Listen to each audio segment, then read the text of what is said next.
Victoria, just real general, how would you summarize the Republican message during this 4-day convention? Yeah, the overarching theme of our convention is the story of American greatness. And I think that's been on display over the last 2 nights. Certainly tonight with Land of Heroes, we're going to see that continue. But what I think has been most wonderful about this convention is that we've heard about the accomplishments from the Trump-Pence administration with the work of Republicans, but we've heard it from the voices who have been impacted the most by their efforts, from average, everyday Americans who have been able to live extraordinary lives because of the work of President Trump and Vice President Pence, and then fighting for them. And I think that's been incredibly compelling for people to watch, emotional at times, and I expect that to continue tonight and of course tomorrow. Okay, then one of the reasons I ask that is because, as you well know, the GOP has skewed a platform this year in lieu of a short message reading, the Republican Party has and will continue to enthusiastically support the president's America First agenda. So there's obviously been criticism of that. How do you respond to critics who say the Republican Party has become a cult of personality surrounding the president as opposed to actual ideas? So the platform decision was coronavirus based. We didn't think that it was right or fair to put together a platform with just a fraction of the people that you would normally have involved in that process. So this was a way to say we are just carrying through the 2016 platform until we can all have an opportunity to meet again and do this in its entirety, whether that's 4 years from now or whenever. But to look at how President Trump and Republicans have carried out the pleas from hardworking Americans. Yes, many are conservatives. Yes, many are lifelong Republicans, but all hardworking people who love this country who have said we've gone off track during the Obama-Biden era. They were told that their jobs just weren't coming back. They were told that the industries were from a bygone era and to move on, get trained in something else, I think is what Joe Biden said. And then to have Donald Trump who says the forgotten men and women will be forgotten no more.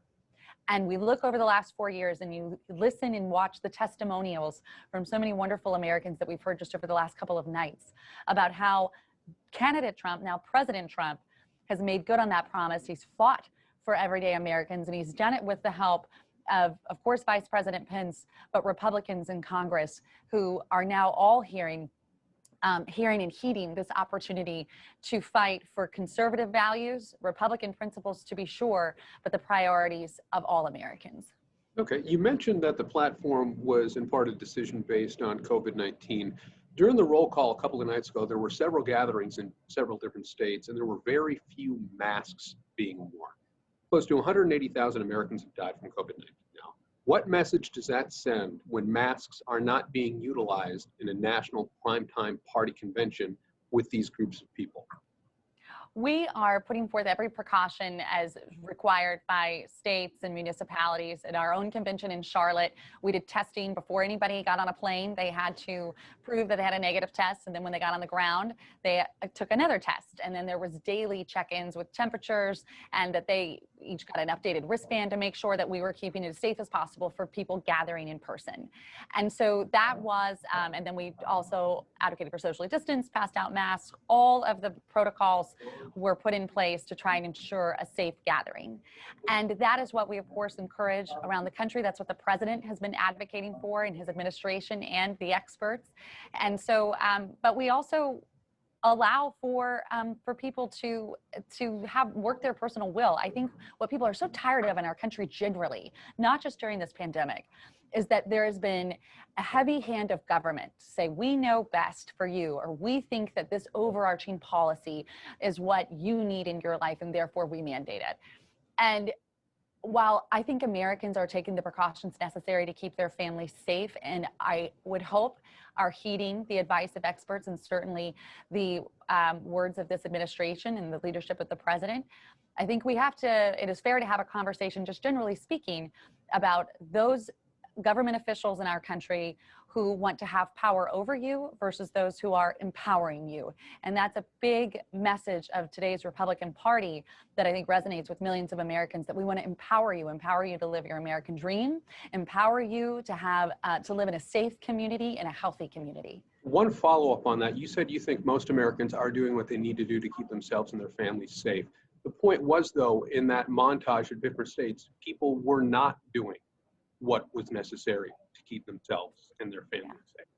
I think it's important not to put too fine a point on something, a snapshot, perhaps taken out of context. Let's look at what people are doing in their day-to-day lives, how we're all working together to try and get our kids safely back in schools, or to try and get ourselves back to our local restaurants and small businesses, so that we can continue to have prosperous communities and a prosperous country. That all happens from all of us working together to get past this pandemic, whether that's the president taking a whole of America approach, with working with not just government entities, but great American businesses to supply ventilators and PPE, and then also working through with local communities and states and governors to make sure that they're getting their needs met and that they can make an assessment for what makes the most sense for their communities as well. As we know, what's happening in New York City is a far cry from what might be happening where I come from in upper Midwest.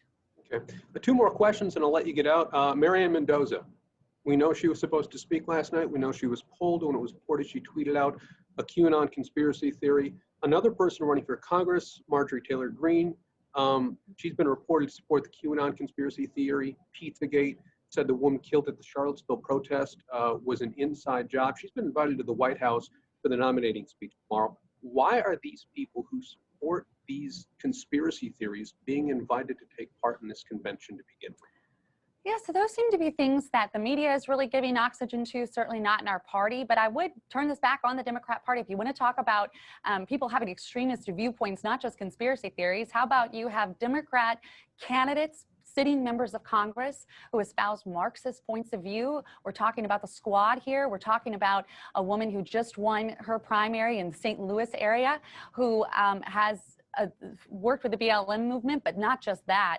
She has announced support for their Marxist viewpoint that so many of their leaders have announced support for. So this is important to talk about. Yeah, if I had a Democrat right now, today's Democrat Party. I know if I had a Democrat right now, I would ask them that, but I don't. I have a Republican, a person who's a member of the Republican National Committee, and I want a specific answer why these two people were invited to this convention with these conspiracy theories that they have supported. It's incredibly important to note that when Democrats have been on TV, they have not been asked these questions, and that's not fair. But let's talk about a conspiracy theory, something that if you talk to anybody in the Republican Party, they have literally no idea what you're talking about. This is not a thing that is being brought up in conversations, certainly not a thing that's impacting policy positions. In the case of Marianne Mendoza, that was an unfortunate tweet, and as soon as it was alerted that it had happened, we thought it was for the best to not be a distraction to the wonderful voices and programming that had been planned for last night. And so she was asked to step aside from giving her remarks, and she did that. That shows us taking the right measures to try and make sure the emphasis is in the right place and the message remains in the right place, versus the Democrat Party, which has embraced a far left socialist and Marxist in some case message from so many who, like I said, not just candidates, these are sitting members of Congress who are now big names and leaders in today's Democrat Party. Okay, last question for you. If there's one issue the Republicans need Americans to hear these last two nights, what do you think that is? Well, certainly we know perennially what drives people to vote is the economy, what's happening in your personal pocketbook, what's happening in the community around you. And right after that is national security. And right now, that's a domestic issue. And so as we work through our convention the last 2 days and the 2 days to come, we want people to know that with the leadership of President Trump, he has helped empower one of the strongest economies our country's ever known, that has given people incredible opportunity to live out their American dream. And he advocates for making sure that we have law and order so that we have safe communities for people to live and prosper and grow their families.